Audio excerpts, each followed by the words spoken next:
But first, a 2-month period of experimental telecasting to make sure everything was ready.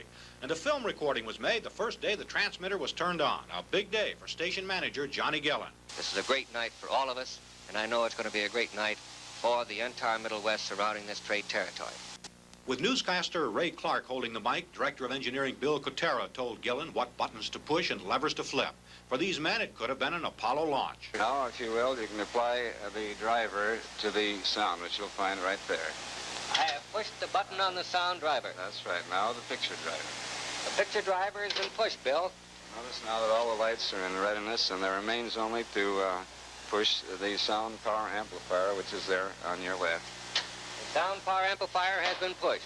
Now we're on the air on TV, aren't we? Relay, those people who are listening in can hear WOW on Channel 6, WOW-TV. Now there's one final operation, that's to push the picture PA. The picture PA has been pushed, Bill. And those tuned in can now see the WOW test pattern on the air. We have a lot of fun trying out new recipes and finding... Martha Bolson promoting her show about 1950. It was called Martha's Kitchen, a regular feature on WOW-TV.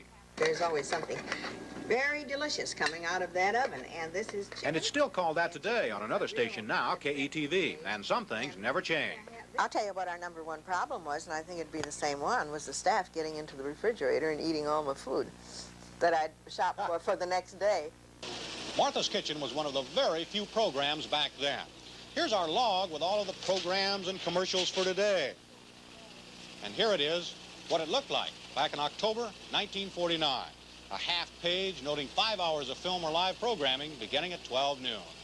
And here we are for our special guest today. We'd like to have... Another show when the station first went on the air in 1949, The Farm Show with Mal Hansen. Here interviewing the ideal farmer's daughter, Virginia Jensen of Blair, Nebraska, whose dresses made from feed sacks won prizes in Chicago. That's the dress. And what else did you model? Model these shorts and blouse. Fine. And say, this is just burlap, just from a feed sack, isn't it? That looks swell. In the old days, the feed companies didn't have the paper bags. They featured cloth bags. And they would actually give out the diagrams for how to cut the bags to provide the clothing. Johnny Carson got his start at WOW Radio and TV. During the weekday matinee film, Carson provided hijinks with his squirrel's nest and occasionally gave other performers the fits. Mal Hansen, now a travel industry executive, recalled how Carson set the clock ahead 10 minutes so Hansen would think he was on the air with his 8 o'clock show in your own backyard. He walked over to Martha Bolson's kitchen, and he started to pull out pots and pans, and he dropped them on the floor in a very loud bang, and then he started to swear. Well, I thought I was on the air. I broke up. I couldn't go on anymore. Well, of course, by the time 8 o'clock really came, I was a basket case. And I'm not sure if I ever finished that program or not. And for Martha Bolson, Carson put a live chicken in one of her cupboards.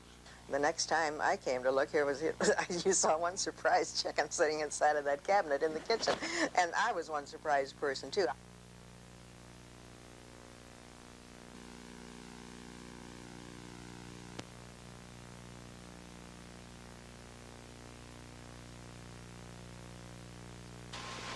I want to welcome you to Channel 6.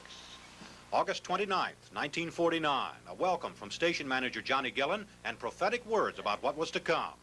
That television set of yours is going to be the center of things in your home for a long time to come. WOW-TV just barely beat out KMTV in the race to see who would get on the air first. KMTV made it 2 days later, but this was a big occasion for all broadcasting, and KMTV's chief engineer, Ray Schroeder, was invited in to take part in the excitement. Tell us, this is something for you also, a little bit of a thrill, is it? Very much of a thrill. I've been looking forward to this for a long, long time. But there weren't many TV sets out there to receive the signal, probably no more than a few thousand in the beginning, and with only a few hours of programming, just sitting around watching the test pattern was a big thing in those few households fortunate enough to have a TV set. WOW-TV engineer Al Mallor remembers an effort to relieve the monotony. And in order to keep people from really getting bored with the test pattern, we put on some music during that time also. But the test pattern would still be on, and then the music would just play behind the test pattern, yeah. This is our newsroom today. 26 people involved in putting together and airing the newscast. Back then, about a dozen people, several of them also responsible for WOW Radio News. Steve Murphy here is now our news director, and Ray Clark was newscaster, respected throughout this area as a top-flight newsman. There was little video to go with the newscast back then, and Clark read much of the news from notes and his memory, a radio newscast on TV. The few hours of programming back then was mostly live. There were bands in the studio, sometimes a live drama.